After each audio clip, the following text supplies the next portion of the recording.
I'd like to introduce Professor John Fine, who will introduce our first keynote speaker, who will also be the chair for the first panel session. A little bit about Professor, I said it wrong, it's actually not Fine, it's Feen. So Professor Feen is Executive Director of Swinburne Leadership Institute and has extensive international experience in education in leadership roles for academic departments and research centres. He's worked for UNESCO, establishing policy development and action plans, and has written UN position papers on education for sustainable development. So thank you, John. Thank you, Joanne, and good morning, everyone, distinguished guests. This is the part that we've all been waiting for. As we've thought about the theme of leadership in a connected world, challenges, examples, cases and ways forward, there must have been some images or words that came into our minds. And putting on my school teacher hat, I'd love to say, let's get into a workshop cluster. Get into some dyads and triads and just share those images about leadership in a connected world. What is a connected world? How does being a global leader differ from? What's the role of the local? What pictures come to mind? Because in the formality of a conference, such primary school activities are too much fun.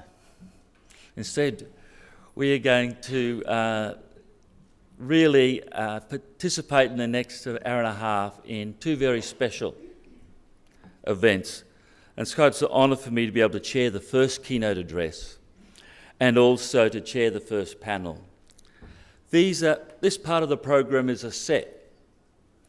Professor Hames will be addressing the first part of our conference theme, that the challenges of leadership in a connected world. Then our panel will be responding to that from their particular experiences and perspectives. And then, after the panel have responded, it'll be opportunity for all of us to respond to both Professor Hames and to what the three panellists have said. We'll have two roving microphones. As it's approaching time for question and answer, then do indicate to the staff that you'd like to speak so that we can encourage a good free flow from there. Our conference theme, though, of Leadership in a Connected World, as Michael indicated, is one that could be platitudinous. It is one where we're used to that idea of living in a global world, living in a digital world, and how connected we all are. We just have to see the way our children are so digitally native. And also to think about the tags on our shirts and our coats and our shoes as to how globally connected our supply chains are. So it's a common theme. But it's our hope that the way that we're going to be analysing the theme today is a destabilising one as well.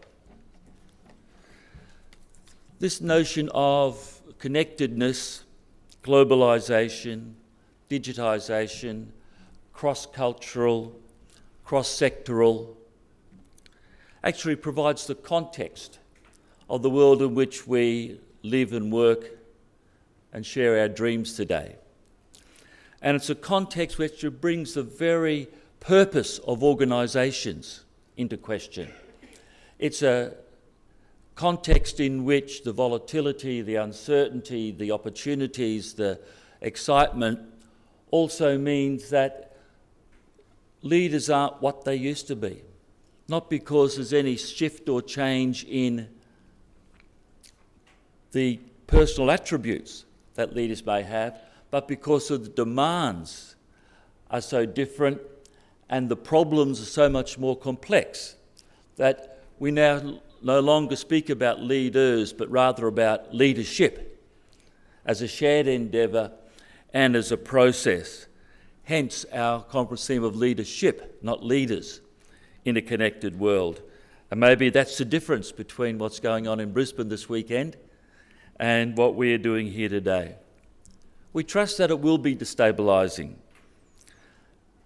Our audience is primarily from the government and the business and the academic sectors. And we've deliberately chosen to have our first half of the day to be some people from those sectors, but weighted a little bit towards other sectors. Because often it's been the smaller sectors, the not-for-profit sector, the civil society sector, that is at the front line of dealing with problems and is also devoid of resources or short on resources, has to be the sectors that respond to problems much more creatively. And so in their nimbleness and their working in crisis, we've asked them to share their perspectives from which we in the academic and business and industry and government sectors might be able to learn and reflect. So we trust that our program today is a mirror into which we can look, see the nice things we like about ourselves, but also see some things that are marvellous opportunities for reflection about the notion of leadership in a connected world.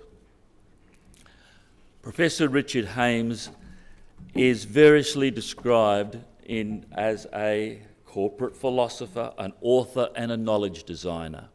How does one get to be described in such a way?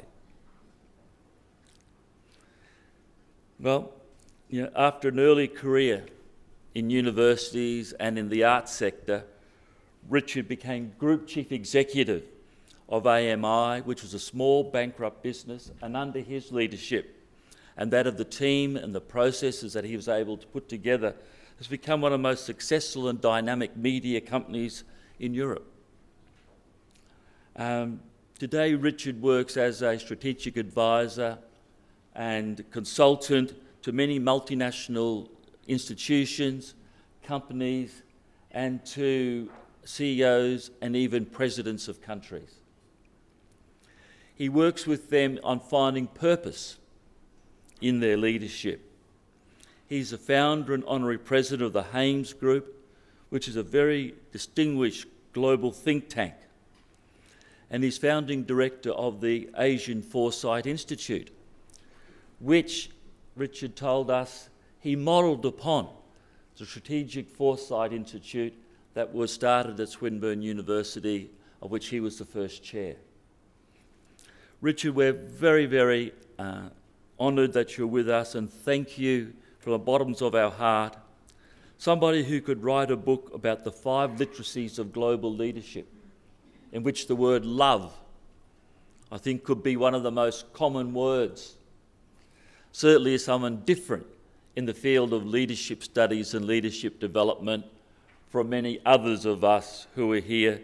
Richard, we invite you to come and to share your thoughts with us. Thank you. I'm very honoured to be here. I give regularly 40 keynotes a year, and only 40 keynotes a year. And it's a great pleasure to be here. In fact, I was so excited at sharing some ideas with you that I turned up yesterday 24 hours too early and wondered where you all were.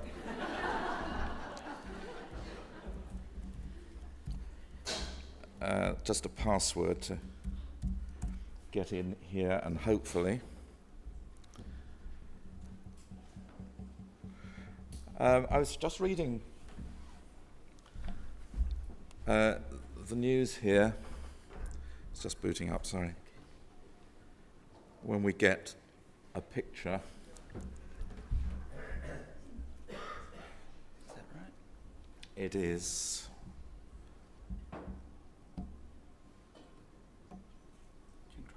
Do you want to do that while I just share an idea? I'm going to share 2 sets of ideas with you.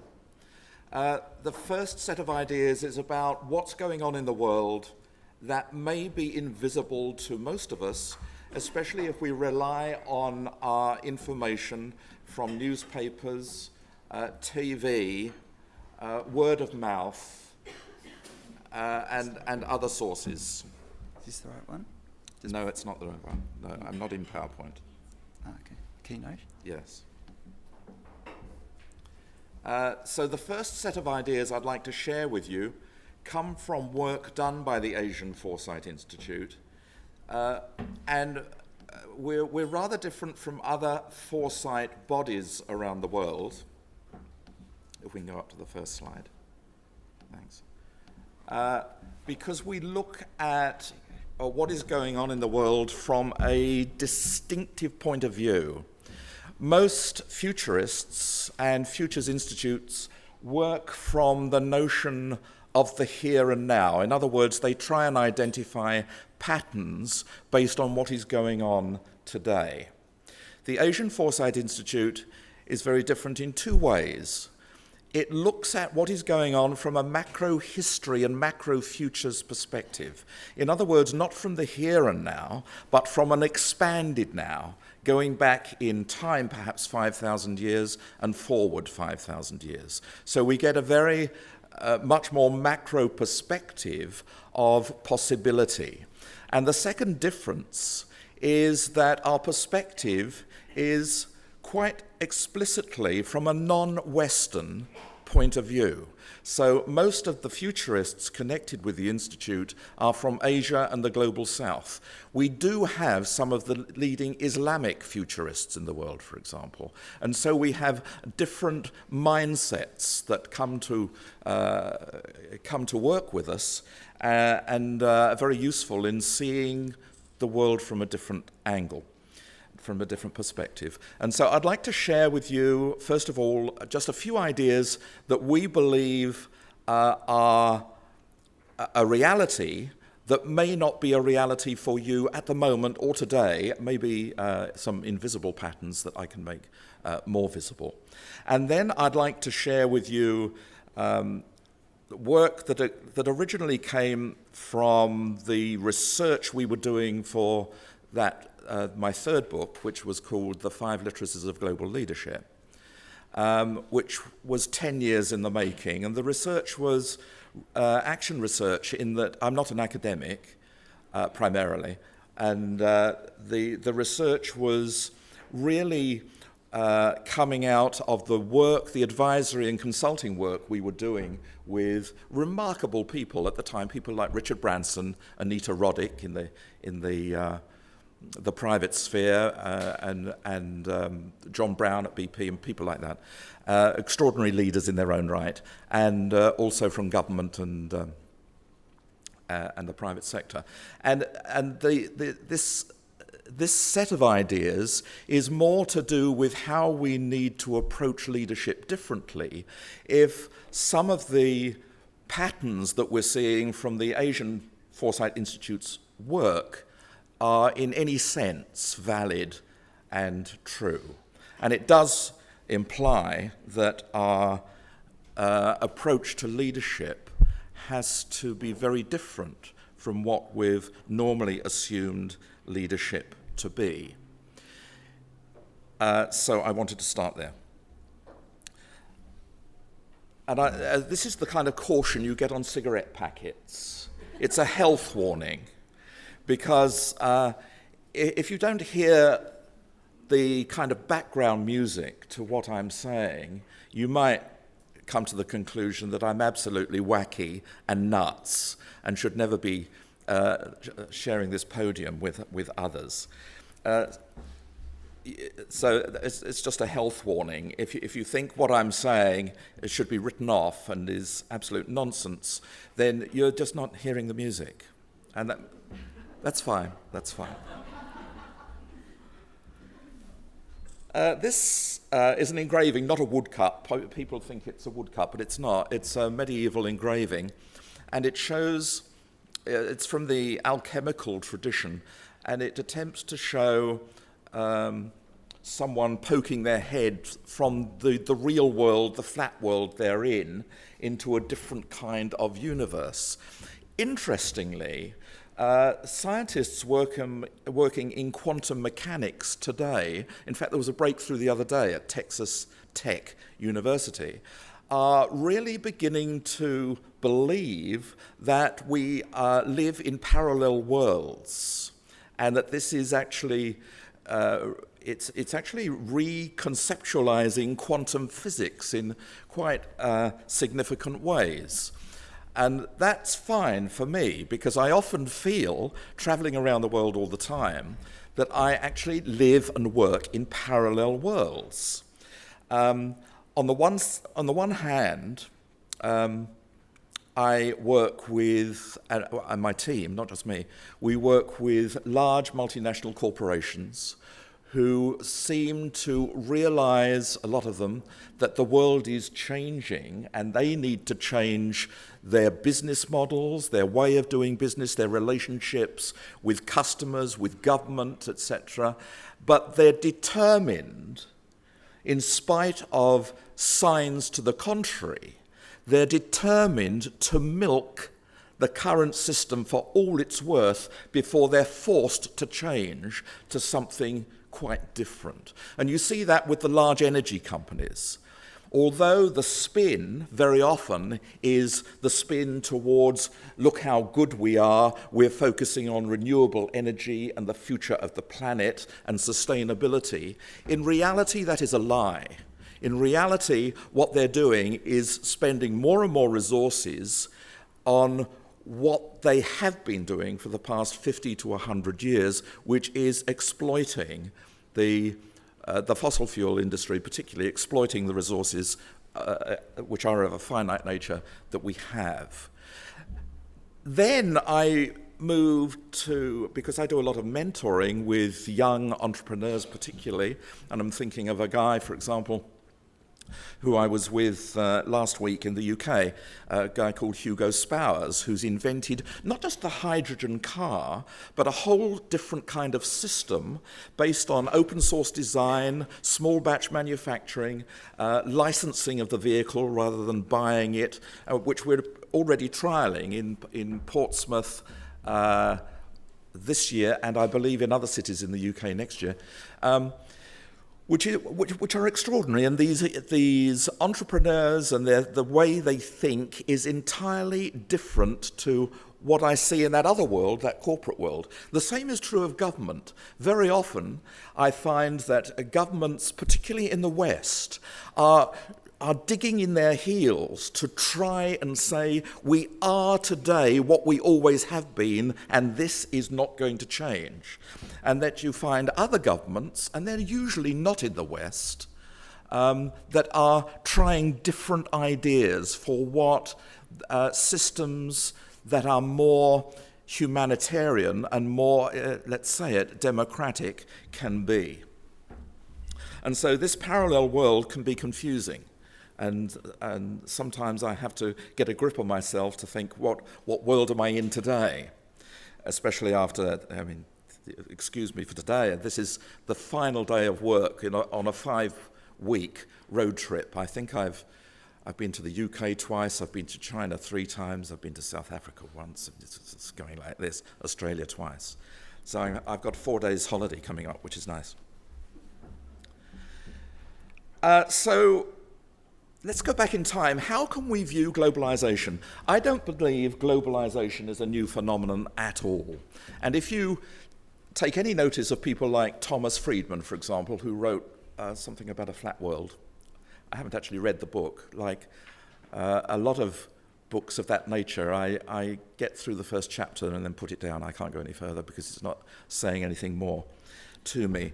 But if you look at the pace of change in globalism or globalization, you see distinct phases. The first phase did involve nations. Nations were set out to explore the world, to find new people, new resources, new markets, if you like. That was continued in the world of corporate institutions, especially following the Industrial Revolution, and more recently has resulted in this connectivity from new technologies where individuals have much more power and influence than ever before, and we can do things as individuals today that we couldn't possibly have done when I was a student at university, for example. Now, that pace of change is interesting, and the scale is interesting, but what also is very interesting is a huge question mark over that collapse of time, therefore, what is going to happen? What are the consequences we're looking at potentially over the next 5 to 10 year period? And what is very apparent to us in the Asian Foresight Institute is that one pattern, which is growing, it's emerging, it's not going to go away, is the emphasis once again, on the importance of the commons, the wealth which we all share, and that isn't owned by individual people or individual corporations. So we've gone from national authority, state authority, if you like, through corporate power, and now the power has shifted to individuals. We believe that the power will now shift to different communities. And the activism we see there is interesting, and the fact that we find groups around the world waking up to the fact that perhaps we have been asleep in delegating or giving away power and authority to others who have abused that. I'm going to be very provocative and suggest that there is a distinct difference between the worldview that humanity shares and the different cultural mindsets that we use to translate that worldview. Ignore ideology. Try and put out of your minds ideology, left-right politics. Try and put out of your minds geography. Try and put out of your minds the different ways we have approached life on this planet since the beginning of time, and the way different cultures have done that. And just look in an abstract fashion about what we believe, all of us, and have believed probably at least for 1,000 years, probably longer. A set of principles that almost goes without saying. They're unchallenged almost. We don't think about these things, but they have determined what we refer to as civilization. The civilizational worldview, we believe, is something that is beyond Christianity, Islam, politics left and right, whether you live in South America, China, Australia, or Great Britain, or America. This is something that pervades us as human beings. But the key here is the way we interpret that worldview depends where we live, the culture we've been brought up in, the age we're living in, the technologies we use, and it's those interpretations that are so different. The diversity and richness of cultural mindsets is extraordinary, because if you take the extreme granularity of that, each one of us has a different cultural mindset. And yet within a large community, such as the US as a nation, or Australia as a nation, or where I live, Thailand as a nation, you have a distinct cultural mindset, and these mindsets differ quite fundamentally from each other. So, for example, if you take, in that middle core, you take the bottom one, as you'll realize, that is the yin-yang symbol of China. It's the Chinese approach to balance in everything. And if you try to do business in China, and I don't know if any of you have, but a lot of business fails because of a misunderstanding that you can simply take the Occidental, the Western mindset and transplant it in a world where that doesn't make sense. The Leonardo engraving above that is symbolic of the Western mindset. And quite typical of the Western mindset is the need to touch stuff, that it's palpable, it's tangible, and to measure it. This is the ultimate test of the Occidental worldview. And if you go into most corporations, they talk, the jargon they use in business corporations is, if you can't measure it, then it's not important. You've heard that expression and expressions like that. But it's only one perspective, and it's not the truth. It's simply one perspective. In today's world, there are many truths. It's not a question of right or wrong. And so the clash between the Occidental mindset and the Cynic mindset is an interesting one. What is even more interesting is Shiva dancing on the right-hand side, which is the Indic mindset, where reality is inside oneself. It's the interior self that is real, and the external world is, to all intents and purposes, a dream, a fantasy. That is why in Indian culture, wherever you find that culture, and throughout the Indian diaspora, as with the Chinese diaspora, for example, these are not just located in particular geographies, but with the Indic cultural mindset, you find all the great wisdom traditions, the meditation traditions, really emerging as some of the most important philosophies for life, for living. Above Shiva, we have the rainbow snake, which is the indigenous cultural mindset for the Kuri people of Australia. There are references there on the bottom, on the other side, to the Aztec sacrificial mindset, and above that, an Ubuntu mask. Ubuntu culture in Africa is very interesting because the individual is not a whole totality. You are only whole relative to somebody else. And so in Ubuntu, when you, I don't know the exact word in Ubuntu, but when you say hello, what you're saying in Ubuntu is, I see you. And in seeing you, I recognize myself. So it's always in relationship. So these different mindsets are used to interpret the worldview. Now, in our world of connectivity, when we get those cultural mindsets clashing, we get hybrids occurring, which are interesting because they evolve new tensions. And so in my country of Thailand, for example, the Indic and the Cynic mindsets have interbred and come together. You have a Thai Buddhist overlay there, and at the same time you have an aspiration to be more Western, because the dominant mindset in the world at the moment for business and indeed government is the Occidental worldview, the Occidental mindset. So there's pressure from Asia and the global south and those kinds of geographies to look at what the US and Europe have created and aspire to be like that. We're at a point now where that is breaking, it's fracturing, and there's a realization in many parts of Asia and the global south that the wrong path has been taken by the West.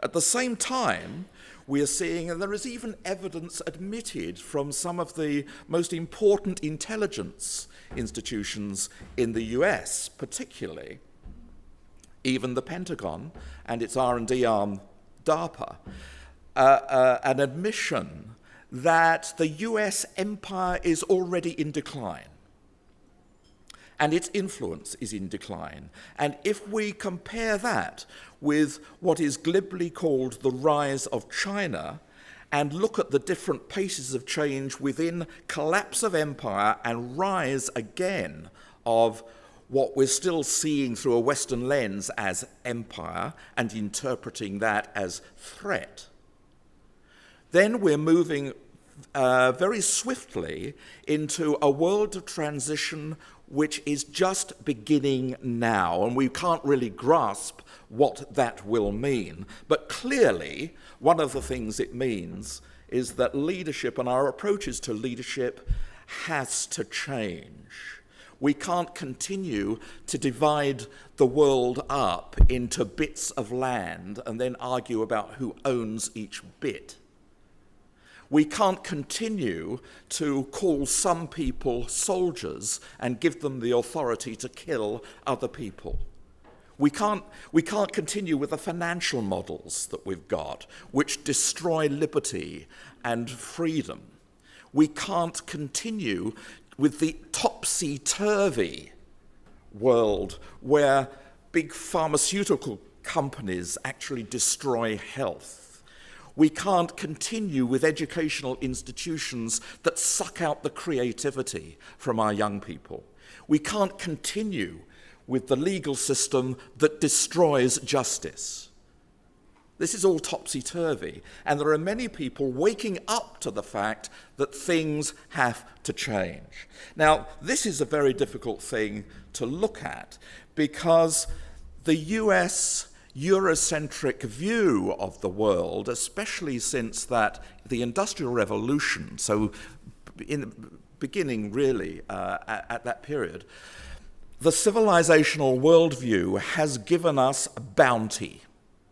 We are living longer, healthier lives. Conflict is actually reducing around the world. The number of deaths from conflict and warfare is getting less. Poverty, in terms of endemic poverty, is disappearing, actually quite rapidly. In absolute numbers, of course, that's not the case because of the sheer numbers of people on the planet at the moment. And one of the things we never talk about, it's taboo, is the population and how to lessen the numbers of population because humanity has become such a fecund species. When I was born, in the year 1945, there were 1.8 billion people on the planet. Today, the planet hasn't grown. In fact, resources are fewer, but we have 7 billion. It looks like at the end of the century, current demographic patterns would indicate between 11 and 12 billion people, not 9 billion as we'd originally thought just about 10 years ago, but up to 11 to 12 billion people on the planet. Now that means that we have to do more with less. It means that we have to start thinking very differently and leadership has to be different. So what is the crisis that forces us to think differently in terms of leadership? This is just using the 2x2 matrix from Ken Wilber. You'll know if you're familiar with the integral movement and Ken Wilber's work. And as you see, it's a very simple 2x2 matrix, looking at the individual across at the top, the collective or the society across at the bottom, the interior world of our beliefs and assumptions and values, and the exterior world of our behaviors as individuals and collectively in terms of systems. So the crisis is a story. If we look at the numbers of people on the planet, and I'm starting exterior individual at top right, if we look there, we see what we've done is emphasize consumption. We've gone mad with choice. We have gone absolutely insane in wanting to buy stuff. And a lot of what we do is to compare each other with how much stuff we've actually got.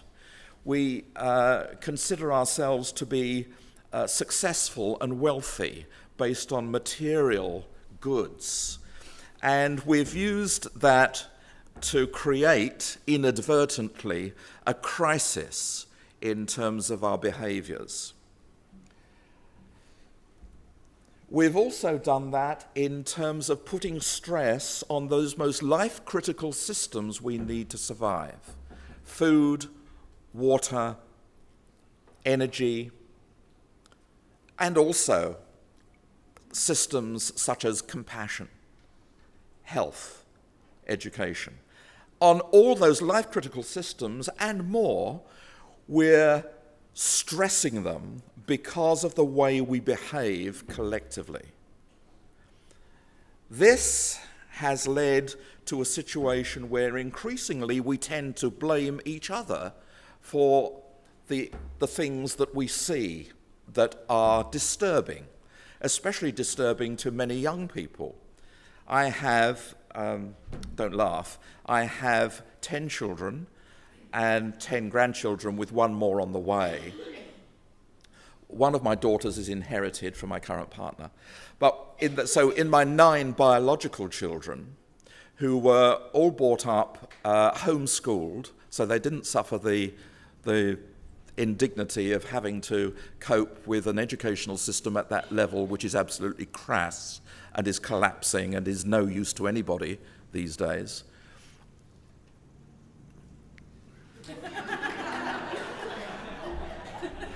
I keep a straight face most of the time.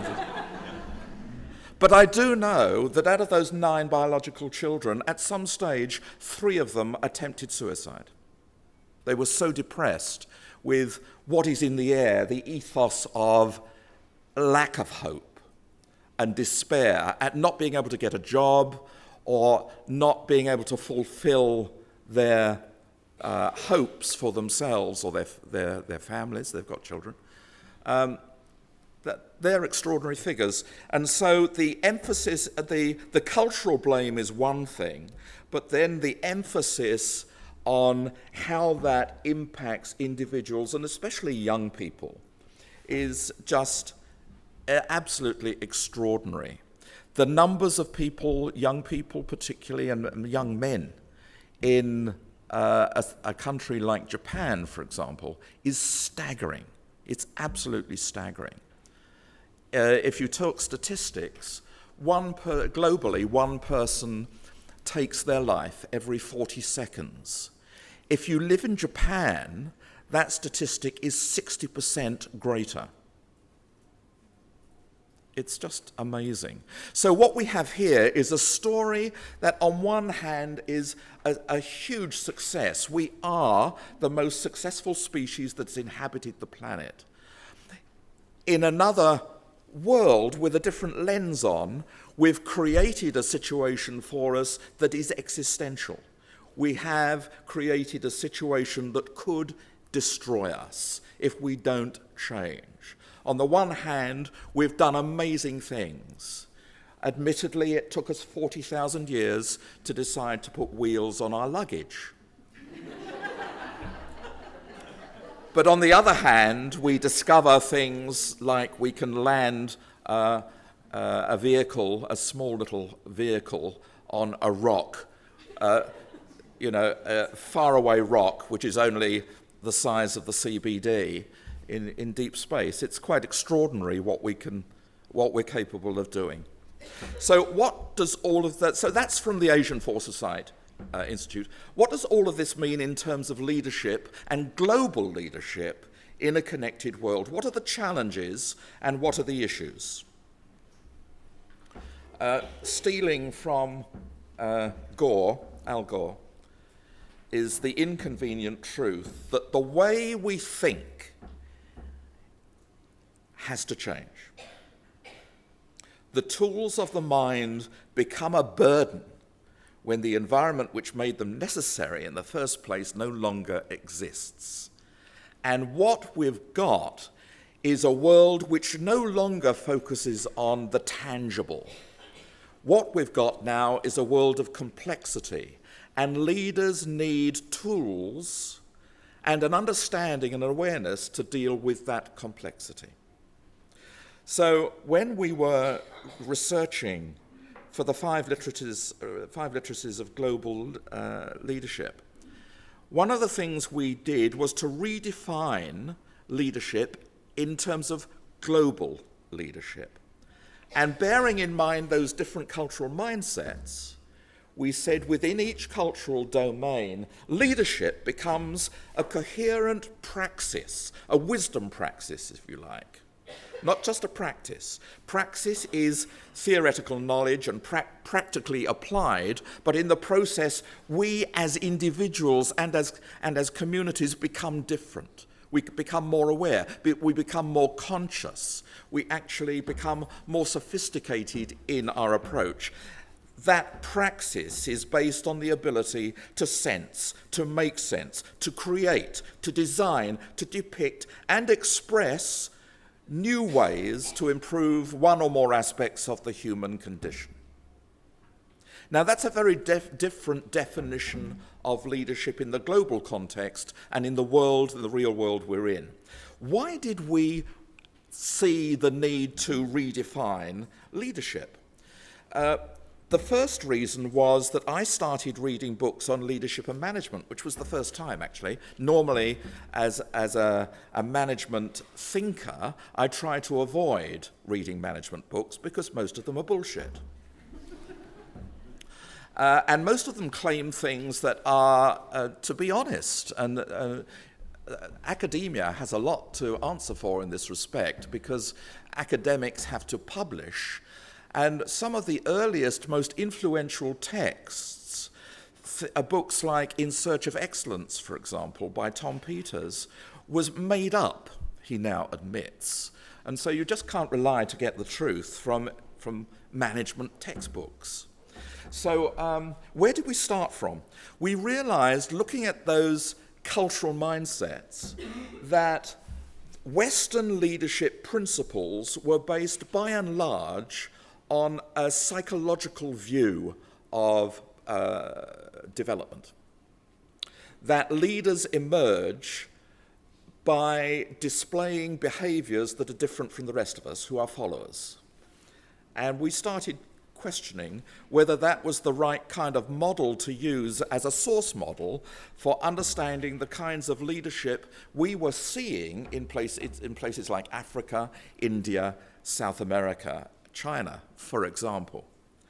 And what we did as an experiment was to take philosophy instead, and in particular 4 branches of philosophy, specifically teleology, epistemology, ontology, and phenomenology, and to start mapping those against each other. And what we tested then was when we were working with someone like Richard Branson, for example, we tested the reaction of people to try and find out what it was about that man particularly, that where leadership was coming from, where was the source of leadership in an entrepreneur like that, where he would suddenly come out with an idea and the jaws around him would drop open and you could see the bubbles coming out of people's heads. Where the hell did that come from? And, you know, so we stick leaders up on a pedestal. But in fact, it's very simple. We don't start with behaviors. Behaviors, in fact, are the final point, the final sign that there is significant difference in the makeup of the person we're looking at. Where we need to start, in fact, is the very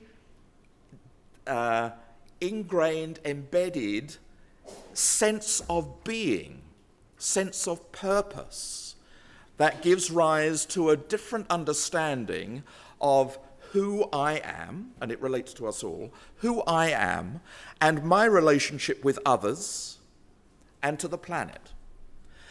Because if your sense of being changes, and if you come at looking at the world through a different lens, with a different level of awareness or consciousness, you then start to take responsibility for things that others are not taking responsibility for. If you do that, you then tend to see choices that were not there before. You then make different decisions because of those different choices or new choices, and a result of that, what people actually see is a different set of behaviors. So for leadership development, it cannot start at observable behaviors. That's the end result. With leadership development, you have to start to understand the inner impulses that guide a person to believe a different kind of relationship with others, with their work, with who they are, identity and purpose. We started there. And if you take that a little bit further to ingrained habits, if you just take the consciousness or the phenomenology of leaders and in leadership, you'll see that the worldview has an ingrained, unstated position. And the mindset interprets that worldview, the situation, all the time. We then language, because language is the most important technology we have for explaining what we're thinking. We then language that in ways that reify what we have been conscious of. So what we need to do in terms of leadership is to find ways of breaking that cycle, because otherwise reification simply means leaders do the stuff they've always done, status becomes more important than capability, and nothing changes. We have to break the ingrained habits that have led us to the situation we're in today. Now, there are two ways of doing this, I think. The first is this. We've been taught that, and linear thinking is very important. Linear and reductionist thinking is very important, but we've been taught that this is the only way of examining phenomena.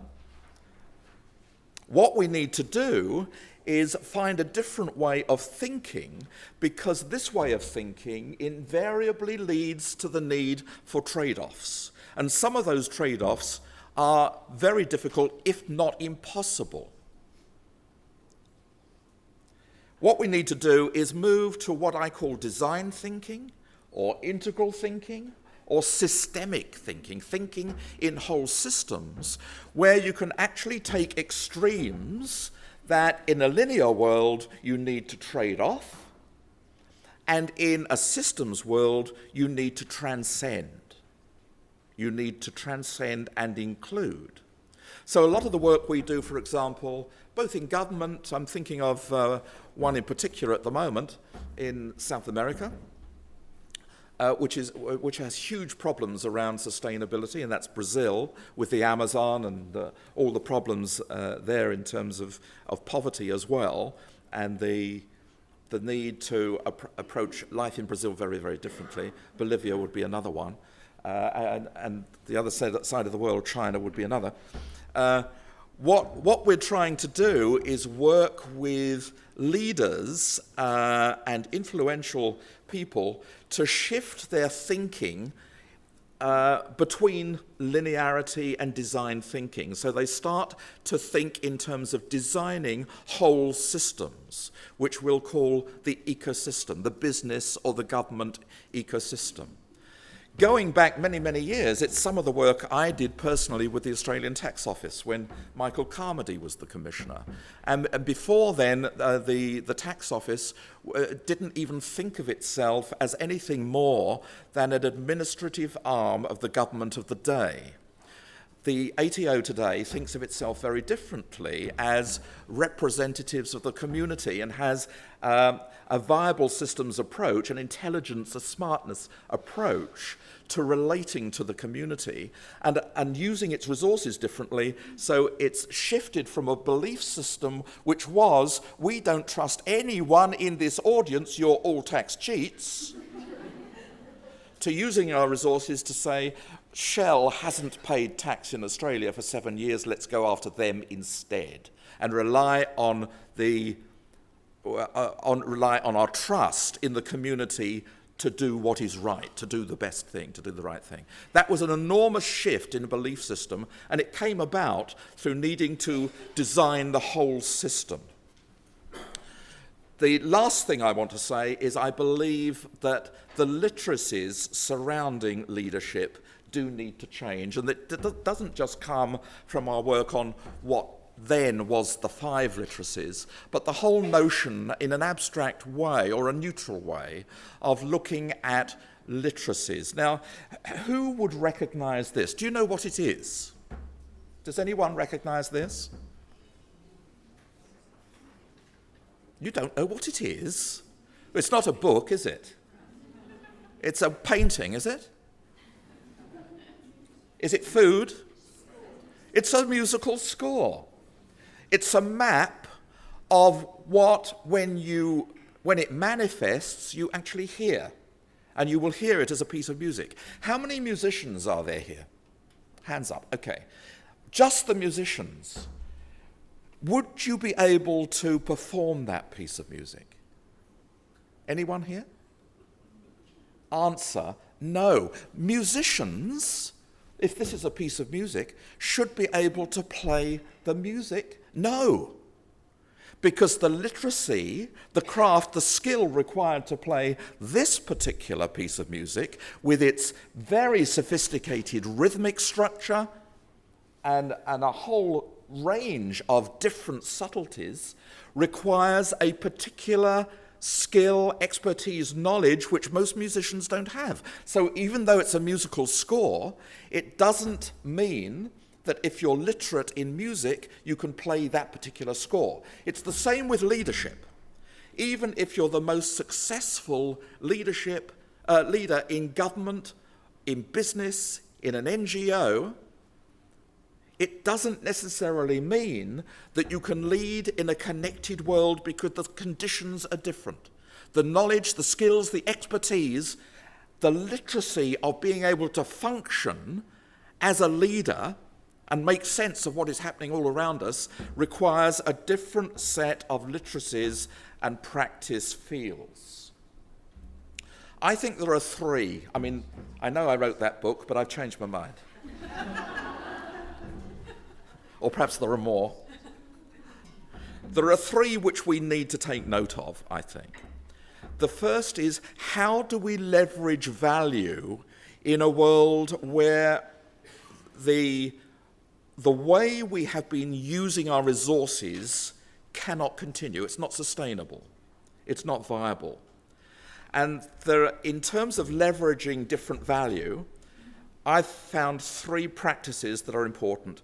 Transformational narrative is a different way of having conversations where we move from the Occidental conversation of just looking at the world out there to also have a conversation about what we value and what we assume to be true and right and better. So it's a method of having conversations which don't just stay in the external world, but deconstruct the inner world, inject different intelligence about what's happening, so that we reconstruct ourselves and our conversations and our relationships around a different belief system. And then come back to design in that different belief system. So one example would be, we cannot continue to use the resources like fossil fuels the way we have been. You already see that banks are less inclined to invest in coal mines. You're beginning to see it. It's like it's going to be a domino effect. If you watch closely, perhaps over the next 2 to 3 years, that is going to speed up. Divestment from fossil fuels. And you even saw Princeton, I think it was Princeton University, decided, or could have even been Harvard, the enormous capital they have tied up in the university. They've decided to divest investments away from fossil fuels. The banks are now doing this. That is a change in belief system. And once a belief system gets hold, it doesn't take long in a connected world for the dominoes to fall fast. So things happen faster. Integral foresight is the degree to which we can understand an expanded now of humanity. Most foresight and futures work has focused in the past on the future. And to a lot of people, that's not important. What is more important is now, today, what we're doing today. And so we have to make a connection somehow with the future, but you can't do that sensibly if you don't look back to see what decisions were made, what were the consequences of those decisions that were made 50 years ago or 100 years ago. When, for example, Europe locked in psychologically to an urban transportation system that prioritized public transport, Whereas in the US, they locked in to a mentality of individual transportation. The difference you see now, the consequences having played out 100 years later, in the difference between that maze of highways surrounding Los Angeles, for example, compared with the public transport systems in Europe. You see the consequences play out very differently depending on the lock into the belief system. And foresight needs to expand its now backwards and forwards. Advocacy I haven't got time to go into, but essentially it means understanding our purpose very differently and trying to align belief systems much more consciously than we have done in the past, so that we become more conscious of the need to cooperate as a platform for collaboration.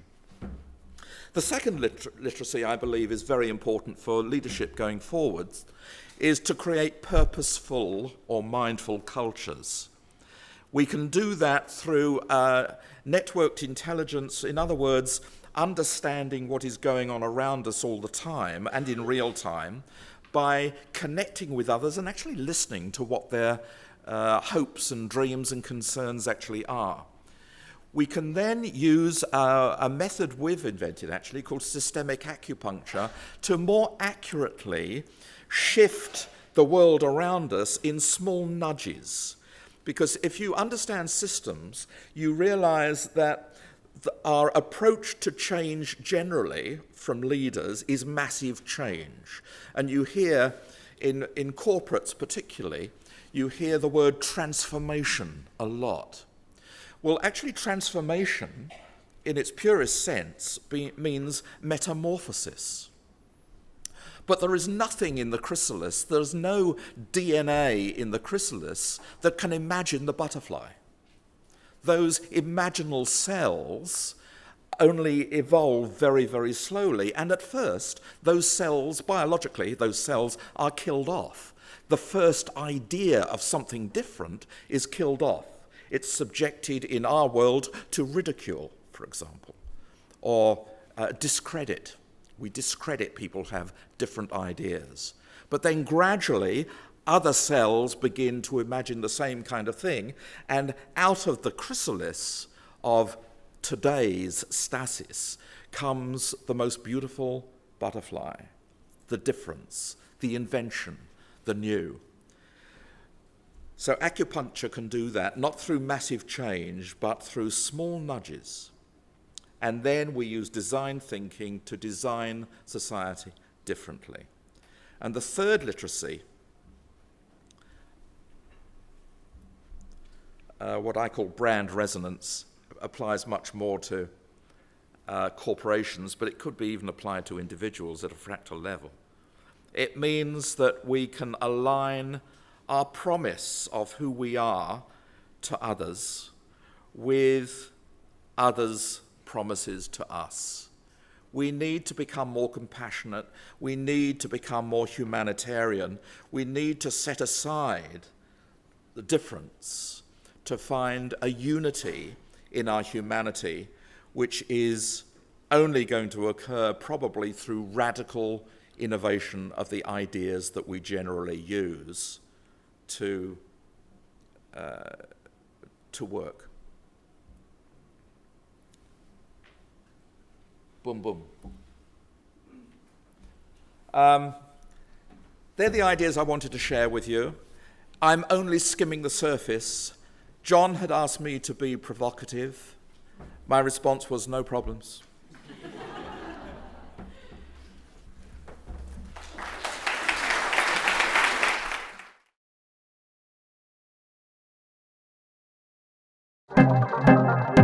This has been a Swinburne production.